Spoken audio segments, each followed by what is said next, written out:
ओम नमः चंडिकाय नमः। आप सभी को नवरात्रों के पर्व की हार्दिक शुभकामनाएं। आज इस वीडियो में हम श्री दुर्गा सप्तशती का पहला अध्याय सुनेंगे।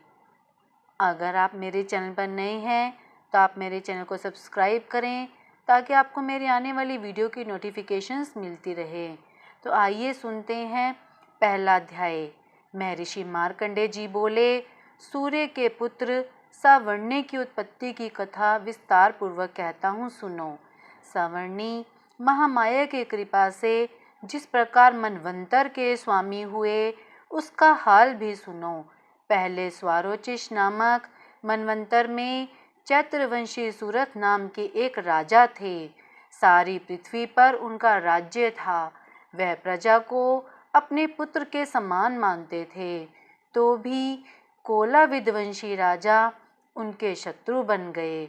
दुष्टों को दंड देने वाले राजा सूरत की उनके साथ लड़ाई हुई। कोला विध्वंसियों के संख्या में कम होने पर भी राजा सूरत युद्ध में उनसे हार गए। तब वह अपने नगर में आ गए। केवल अपने देश का राज्य ही उनके पास रह गया और वह उसी देश के राजा होकर राज्य करने लगे। किंतु उनके शत्रुओं ने वहां पर भी आक्रमण किया। राजा को बलहीन देखकर उसके दुष्ट मंत्रियों ने राजा की सेना और खजाना अपने अधिकार में कर लिया। राजा सूरत अपने राज्याधिकार को हारकर शिकार खेलने के बहाने घोड़े पर सवार होकर वहां से एक भयंकर वन की ओर चले गए। उस वन में उन्होंने महर्षि मेधा का आश्रम देखा। वहां मेधा महर्षि अपने शिष्यों तथा मुनियों से सुशोभित बैठे हुए थे और वहां कितने ही हिंसक जीव परम शांति भाव से रहते थे। राजा सूरत ने महर्षि मेधा को प्रणाम किया और महर्षि ने भी उनका उचित सत्कार किया। राजा सूरत महर्षि के आश्रम में कुछ समय तक ठहरे। अपने नगर की ममता के आकर्षण से राजा अपने मन में सोचने लगे, पूर्व काल में पूर्वजों ने जिस नगर का पालन किया था वह आज मेरे हाथ से निकल गया। मेरे दुष्ट एवं दुरात्मा मंत्री मेरे नगर की अब धर्म से रक्षा कर रहे होंगे या नहीं। मेरा प्रधान हाथी, जो कि सदा मद की वर्षा करने वाला और शूरवीर था, मेरे वैरियों के वश में होकर ना जाने क्या दुख भोग रहा होगा। मेरे आज्ञाकारी नौकर, जो मेरी कृपा से धन और भोजन पाने से सदैव सुखी रहते थे और मेरे पीछे पीछे चलते थे, वह अब निश्चय ही दुष्ट राजाओं का अनुसरण करते होंगे तथा मेरे दुष्ट एवं दुरात्मा मंत्रियों द्वारा व्यर्थ ही धन को व्यय करने से संचित किया हुआ मेरा खजाना एक दिन अवश्य ही खाली हो जाएगा। इस प्रकार की बहुत सी बातें सोचता हुआ राजा निरंतर दुखी रहने लगा। एक दिन राजा सूरत ने महर्षि मेधा के आश्रम के निकट एक वैश्य को देखा। राजा ने उससे पूछा, भाई तुम कौन हो? यहाँ तुम्हारा आने का क्या कारण है और तुम मुझे शोकग्रस्त अनमने से दिखाई देते हो? इसका क्या कारण है? राजा के यह वचन सुनकर वैश्य ने महाराजा सूरत को प्रणाम करके कहा। वैश्य बोला, राजन, मेरा नाम समाधि है। मैं धनियों के कुल में उत्पन्न एक वैश्य हूँ। मेरे दुष्ट स्त्री पुत्र आदि ने लोभ से मेरा सब धन छीन लिया है और मुझे घर से निकाल दिया है। मैं इस तरह से दुखी होकर इस वन में चला आया हूँ और यहाँ रहता हुआ मैं इस बात को भी नहीं जानता कि अब घर में इस समय सब कुशल हैं या नहीं। यहाँ मैं अपने परिवार का आचरण संबंधी कोई समाचार भी नहीं पा सकता कि वह घर में इस समय कुशल पूर्वक हैं या नहीं। मैं अपने पुत्रों के संबंध में यह भी नहीं जानता कि वह सदाचारी हैं या दुराचार में फंसे हुए हैं।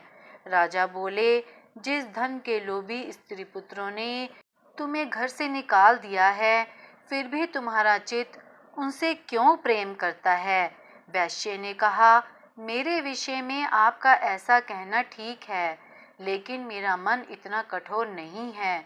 यद्यपि उन्होंने धन के लोभ में पड़कर पितृ स्नेह को त्याग कर मुझे घर से निकाल दिया है, तो भी मेरे मन में उनके लिए कठोरता नहीं आती। हे महामते, मेरा मन फिर भी उनमें क्यों फंस रहा है? इस बात को जानता हुआ भी मैं नहीं जान रहा। मेरा चित्त उनके लिए दुखी है। मैं उनके लिए लंबी लंबी सांसें ले रहा हूँ। उन लोगों में प्रेम नाम को नहीं है। फिर भी ऐसे निस्नेहियों के लिए मेरा हृदय कठोर नहीं होता। महर्षि मार्कंडेय जी ने कहा, हे ब्राह्मण, इसके पश्चात महाराज सुरथ और वह वैश्य दोनों महर्षि मेधा के समीप गए और उनके साथ यथा योग्य न्याय संभाषण करके दोनों ने वार्ता आरंभ की। राजा बोले, हे भगवान, मैं आपसे एक बात पूछना चाहता हूँ, सो आप कृपा करके मुझे बतलाइए। मेरा मन मेरे अधीन नहीं है, इससे मैं बहुत दुखी हूँ। राज्य धन की चिंता अभी तक मुझे बनी हुई है और मेरी यह ममता अज्ञानियों की तरह बढ़ती ही जा रही है। और यह समाधि नामक वैश्य भी अपने घर से अपमानित होकर आया है। इसके स्वजनों ने भी इसे त्याग दिया है। स्वजनों से त्यागा हुआ भी यह उनसे हार्दिक प्रेम रखता है। इस तरह हम दोनों ही बहुत दुखी हैं।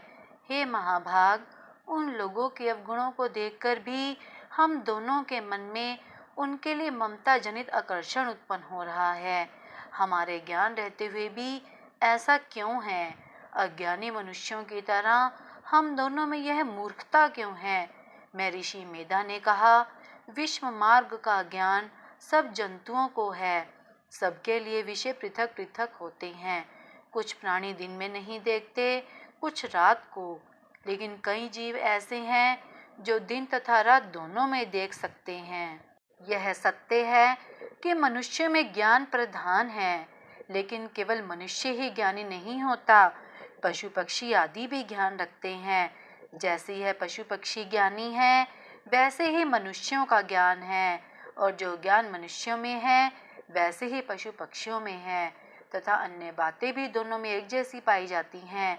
ज्ञान होने पर भी इन पक्षियों की ओर देखो कि अपने भूख से पीड़ित बच्चों की चोंच में कितने प्रेम से अन्न के दाने डालते हैं। हे राजन, ऐसा ही प्रेम मनुष्यों में अपनी संतान के प्रति पाया जाता है।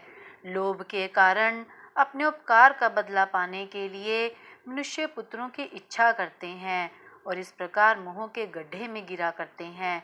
भगवान श्री हरि की जो माया है, उसी से यह संसार मोहित हो रहा है। इसमें आश्चर्य की कोई बात नहीं, क्योंकि वह भगवान विष्णु की योग निद्रा है। यह माया ही तो है जिसके कारण सारा संसार मोह में जकड़ा हुआ है। यही महामाया भगवती देवी ज्ञानियों के चित्त को बलपूर्वक खींचकर मोह में डाल देती है और उसी के द्वारा संपूर्ण जगत की उत्पत्ति होती है। यही भगवती देवी प्रसन्न होकर मनुष्य को मुक्ति प्रदान करती है। यही संसार के बंधन का कारण है तथा संपूर्ण ईश्वरों की भी स्वामिनी है। महाराज सुरथ ने पूछा, भगवान, वह देवी कौन सी है जिसको आप महामाया कहते हैं? हे ब्राह्मण, वह कैसे उत्पन्न हुई और उसका क्या कार्य है? उसके चरित्र कौन कौन से हैं? प्रभु, उसका जैसा प्रभाव हो, जैसा स्वरूप हो, वह सब कृपा करके मुझसे कहिए, मैं आपसे सुनना चाहता हूँ। महर्षि मेधा बोले, राजन, वह देवी तो नित्य स्वरूपा है। उसके द्वारा यह संसार रचा गया है, तभी उसकी उत्पत्ति अनेक प्रकार से होती है। वह सब आप मुझसे सुनो। वह देवताओं का कार्य सिद्ध करने के लिए प्रकट होती है। उस समय वह उत्पन्न हुई कहलाती है। संसार को जलमय करके जब भगवान विष्णु योग निद्रा का आश्रय लेकर शेष शैया पर सो रहे थे, तब मधु कैटभ नाम के दो असुर उसके कानों के मैल से प्रकट हुए और जब वह श्री ब्रह्मा जी को मारने के लिए तैयार हो गए, श्री ब्रह्मा जी ने जब उन दोनों को अपनी ओर आते देखा और यह भी देखा कि भगवान विष्णु योग निद्रा का आश्रय लेकर सो रहे हैं, तो वह उस समय श्री भगवान को जगाने के लिए उनके नेत्रों में निवास करने वाली योग निद्रा की स्तुति करने लगे।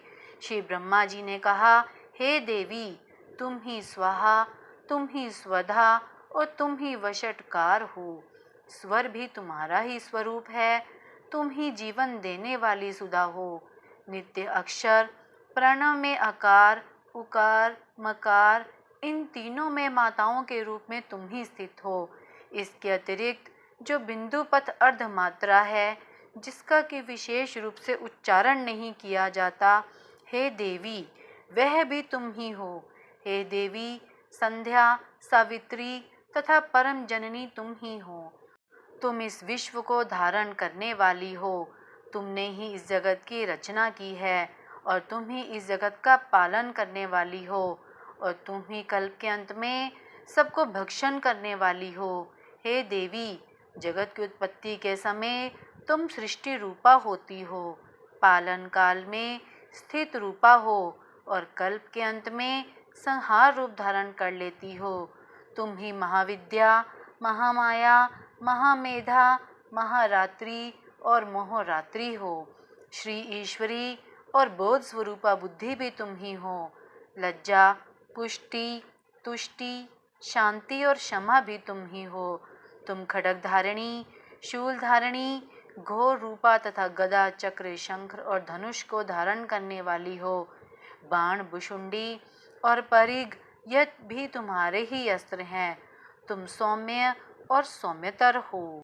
यही नहीं, बल्कि जितनी भी सौम्य तथा सुंदर वस्तुएं इस संसार में हैं, उन सब से बढ़कर तुम सुंदर हो।